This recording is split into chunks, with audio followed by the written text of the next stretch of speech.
నమస్కారం ఘంటారావానికి స్వాగతం. ముందుగా ప్రధానాంశాలు.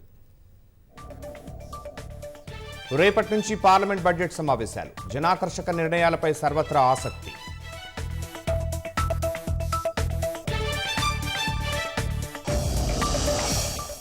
సమావేశాలకు సహకరించాలని విపక్షాలకు కేంద్రం విజ్ఞప్తి. డిప్యూటీ స్పీకర్ పదవి ఇవ్వాలని కాంగ్రెస్ డిమాండ్.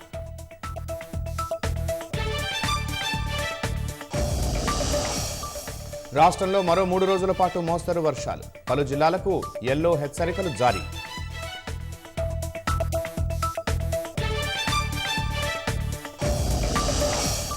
కృష్ణా గోదావరికి పోటెత్తుతున్న వరద. శ్రీశైలం వైపు తరలివస్తున్న ప్రవాహం.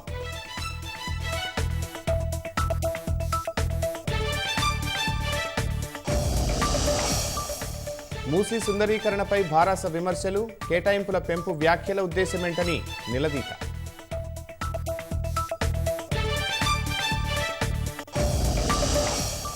వైభవోపేతంగా ఉజ్జయిని మహంకాళి బోనాలు.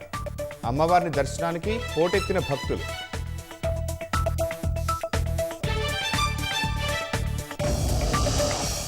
కేరళలో నిఫా వైరస్తో 14 ఏళ్ల బాలుడు మృతి. నిర్ధారించిన కొన్ని గంటల్లోనే దుర్మరణం.